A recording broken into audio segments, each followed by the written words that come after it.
Hi, good morning, everyone. If we could have everybody have a seat, please. I invite our speakers to sit in the front row. I'd like to thank everybody for being here.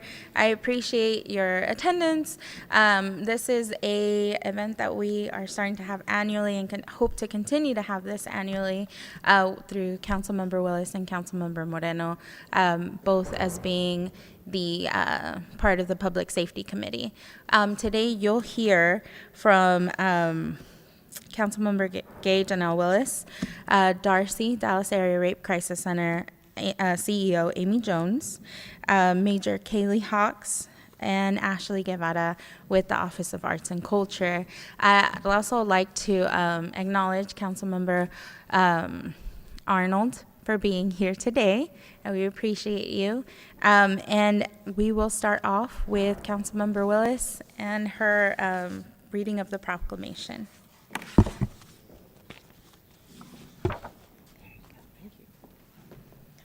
All right, thank you so much. Mayor Johnson couldn't be here, but this is very important to him as it is to the Dallas City Council. Whereas sexual assault is a violation of basic human rights and can cause long-lasting physical, emotional, and psychological harm to survivors, their families, and communities, and whereas sexual assault is often a hidden crime that is underreported, misunderstood, and stigmatized, it affects 2 in 5 women and 1 in 5 men in Texas, which translates to 258,722 women and 128,330 men in the city of Dallas. Whereas sexual assault is a heinous and unacceptable crime that affects individuals of all genders, ages, races, and backgrounds, while acknowledging that certain groups are more vulnerable to sexual assault perpetration, including women and girls, children, young adults, and communities of color. And whereas Sexual Assault Awareness Month is observed nationally in April to raise public awareness about sexual assault and educate communities on ways to prevent it, whereas the City of Dallas is committed to promoting a culture of respect, safety, and equality for all residents and visitors, and recognizes the importance of working collaboratively with community organizations, businesses, and individuals to raise awareness about sex assault, support survivors, and prevent future occurrences. And whereas the City of Dallas is dedicated to ensuring that survivors of sexual assault are empowered with information on available resources and have access to trauma-informed and comprehensive support, including medical attention, advocacy, counseling, and legal services, as well as opportunities to participate in advocacy and prevention efforts. So on behalf of Mayor Johnson, Mayor of City of Dallas, I proclaim April 2025 as Sexual Assault Awareness Month in Dallas. So thank you, Brenda, for giving me the opportunity to do that.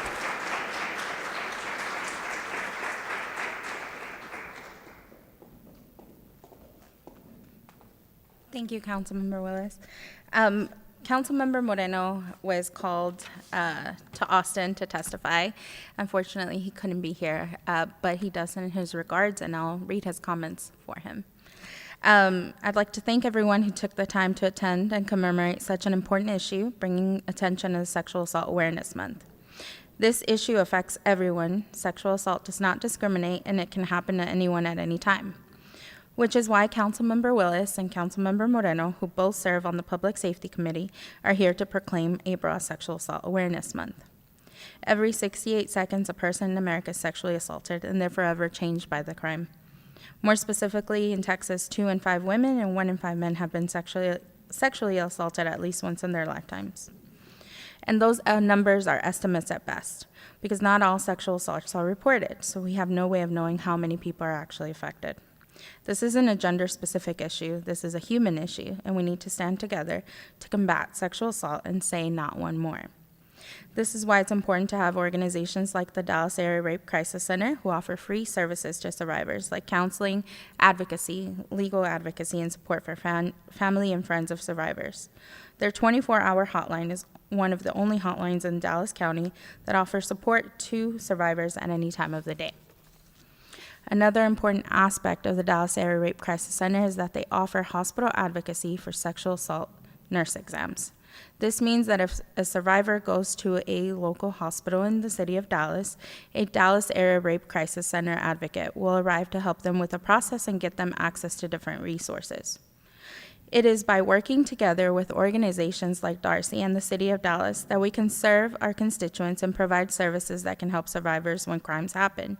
We, as a community, are here to do what we can to help survivors in our city and will not allow this issue to be ignored or pretend that it doesn't exist. Let's open the conversation on what sexual assault is and what we can do to help survivors. If you or someone you know has been affected by sexual assault and would like help, please call the Dallas Area Rape Crisis Center at 972-641-7273. Si usted o alguien que conoce ha sido afectado por una agresión sexual y desea ayuda, llame al Centro de Crisis de Violación de la Área de Dallas al 972-641-7273. Thank you. And now I'd like to call on Darcy CEO Amy Jones.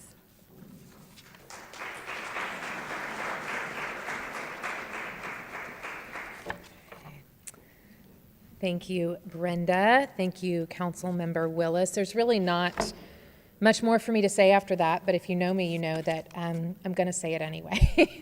So, good morning. Thank you to everyone gathered here this morning. I do want to thank specifically Councilmember Moreno and Councilmember Willis for making this proclamation possible, and to your staff, your incredible staff, for working behind the scenes to ensure that it all came together. So thank you also to all council members, those here and those not here, who have supported this effort to bring attention to the crisis of sexual violence. So this month, this April 2025, marks the 24th anniversary of Sexual Assault Awareness Month. This is a national observance intended to focus our attention and inspire action around the epidemic of sexual violence. But we have to say this clearly. We say this every year. This is not just about awareness, and it has not been just about awareness for a long time. All of us in this room know that. This is about urgency. This is about accountability, and this is about truth. Because the truth is, and you all heard the statistics, we live in a country where sexual violence is a constant reality. So every 68 seconds, as was mentioned, means that every 9 minutes, one of those Americans affected is a child. And during the few minutes that I stand here and I speak with you, nearly 9 lives, according to those statistics, will be forever altered by this violence. And yes, I absolutely echo Councilmember Moreno's remarks that these are the best numbers we have, and those of us who do this work know that it is most likely much, much higher than these statistics that we quote. And even then, those numbers are staggering, but they're not abstract, right? Those are real people. Those are our neighbors, our children, our loved ones. Those are you. Those are me. Sexual violence is not something that happens somewhere else. It is here. It is in every zip code. And my call to action is it's time that we stop being surprised by that, right? Every time, and I'm sure this happens to you all as well, when I share these statistics, people are shocked. And I think, how is that possible? We all have been shouting this from the rooftops forever. So one of my calls to action this Sexual Assault Awareness Month is let's encourage people to stop being surprised and face the reality. Today's audience includes survivors, it includes advocates, law enforcement officers, policymakers, public servants, medical professionals, people from all walks of life and all points of view, united by one common reality here today, and that is that sexual violence harms every community. And yet, we continue to see widespread misinformation around this issue. Even this year, the national proclamation intended to honor survivors was used to further a harmful narrative that suggests that there's a connection between immigration status and sexual violence. Why do I talk about this? I talk about this because that is not only incorrect, it is dangerous. We have to be clear. Undocumented individuals are far more likely to be victims of sexual assault than perpetrators. And suggesting otherwise does not make our community safer. It isolates victims, it discourages reporting, and it fuels fear. People are already afraid of coming forward because they are afraid they will not be believed. This is why we in this room, those of us who do this work, have to be vigilant in how we talk about sexual violence. We have to be vigilant in how we respond to survivors, no matter their background, their status, their gender, or their story. We must not allow certain agendas to distort the truth. Here in Dallas, organizations like Darcy, we are fighting every day to tell a different story, to tell the truth.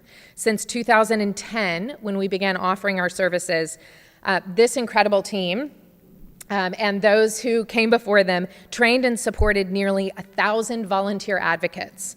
We've answered over 20,000 crisis hotline calls. Our counseling and advocacy teams have served almost 10,000 individuals with wraparound, ongoing care, all of which is free because of the support of community members like you.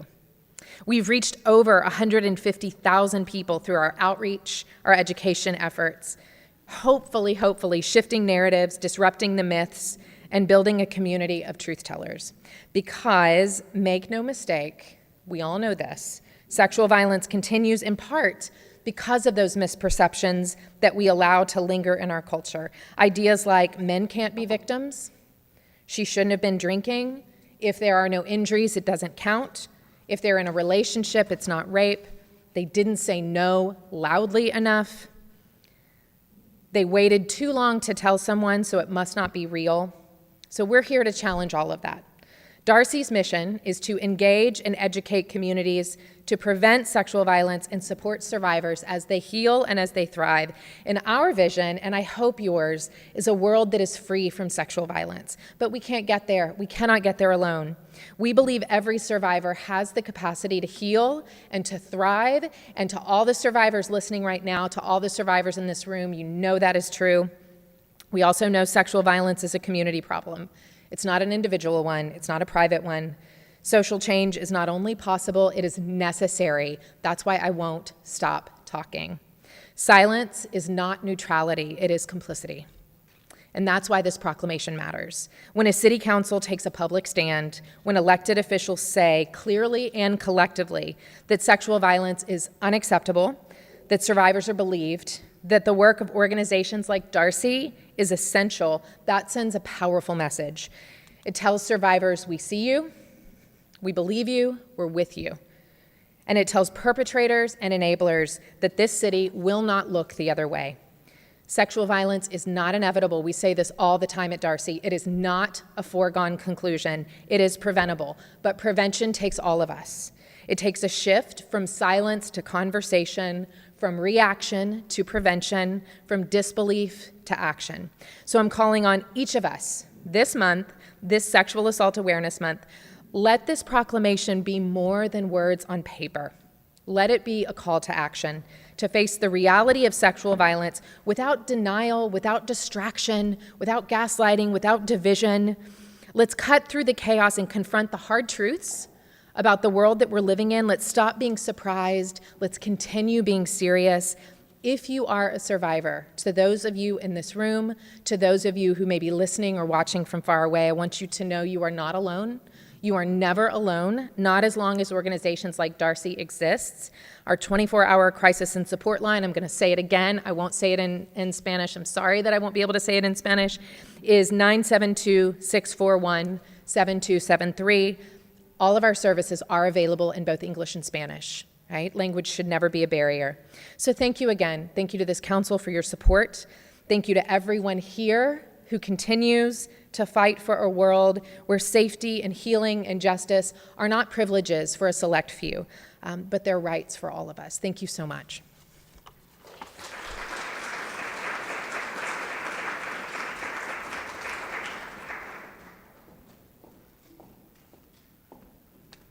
Thank you, Ms. Jones. And now I'd like to call Major Kaylee Hawks to the stage. Thank you. Good morning, everyone. Can you guys see me over the podium? Okay. Not as tall as Amy, and I don't have public speaking down as well as she does, but we'll give it a try.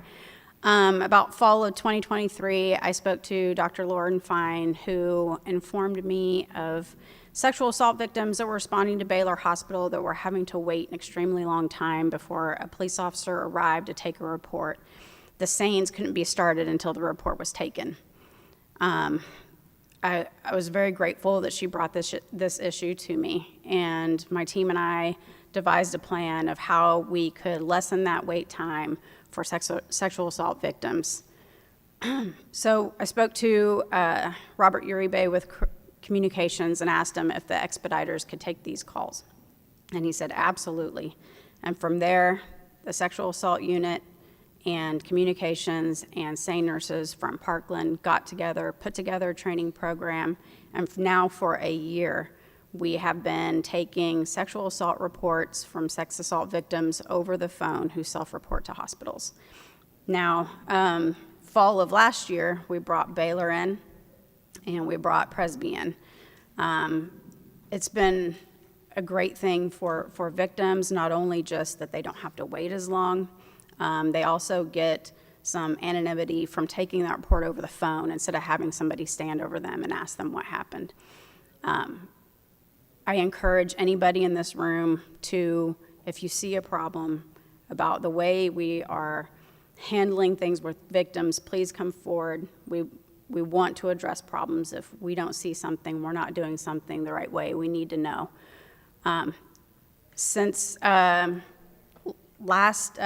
just January 1st, we have sent the rest of our SANE kits to Bodie Technology, and we have 332 kits left to be tested. They will be done by October 1, so our backlog is complete. That's all I have. Thank you.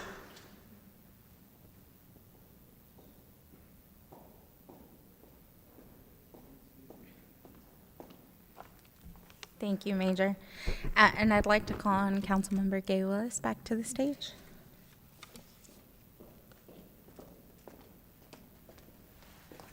Thank you so much. Well, it's hard to follow some news like that, but what great news that is.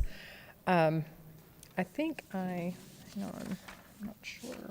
I had something here. Okay, thank you very much. No, but that's great news. I had not heard that, and so that is something that I think everyone can go and tell and share, that there was this enormous backlog, and it was just so daunting, and that this is an example of how progress is being made. And also just tremendous appreciation for listening to the community when we're hearing about obstacles or hurdles that are helping get service to someone who needs it faster, and really to bring justice ultimately.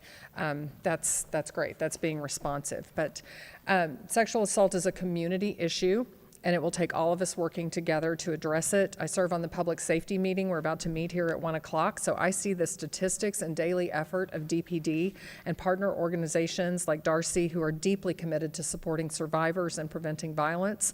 I also serve as vice chair or chair as the Domestic Violence and Human Trafficking Advisory Council, and the overlap between domestic violence and sexual assault is well documented.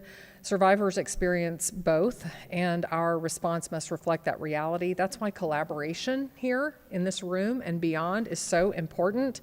Fragmented support is support, but it's not as powerful to a victim as a more holistic approach where we have greater knowledge and are working together.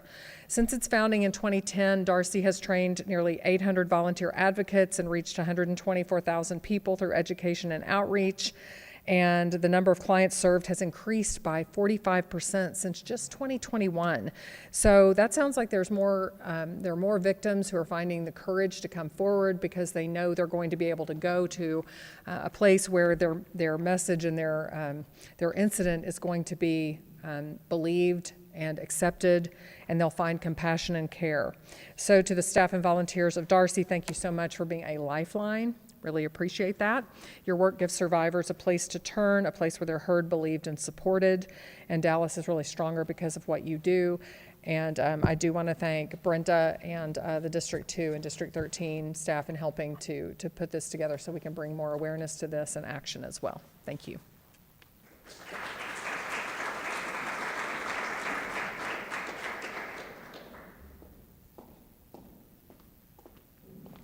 Thank you, Councilmember Willis.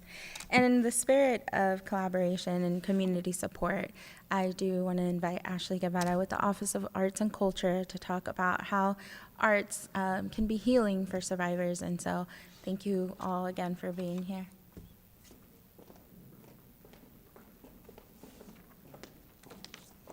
Good afternoon.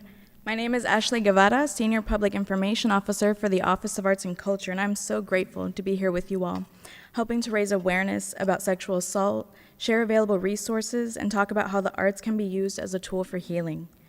The trauma left for victims is lifelong, and at times can be difficult to navigate. As reported from research conducted by Americans for the Arts, there have been positive outcomes for individuals who practice or participate in the arts, such as reduced reports of anxiety, stress, and depression, as well as increased self-esteem and improvements in quality of life. Monthly, our office hosts various free programming open to the public where all are welcome to visit any of our 4 cultural centers found in different sectors of the city, and through community arts pop-up programming available at our libraries and recreation centers. I also wanted to highlight the CAP Artist Community Artist Program artist here today, Maria Dumo, as part of the Heritage String Quartet for her performance today as we were all walking in and getting some snacks and refreshments. Thank you. We invite everyone to find an activity that helps you to express yourself, especially in instances when you might find it struggling to find the words. Art spaces are safe spaces, and very often you can also find and build community in these spaces. If you are someone that prefers more independent, reflective time for yourself, we have many public art pieces that can be found all across Dallas that can serve as a space for mindfulness and tranquil reflection. Art spaces are safe places. Thank you to our city leaders for amplifying the need for awareness and ensuring that folks in need have access to appropriate resources and care. Thank you all for your time today and for the invitation to have me share a bit about the healing impact of the arts.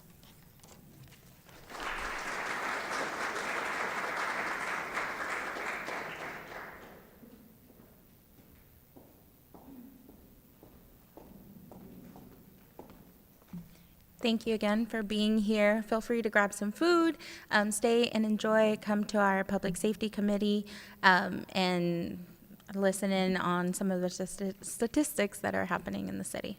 Thank you.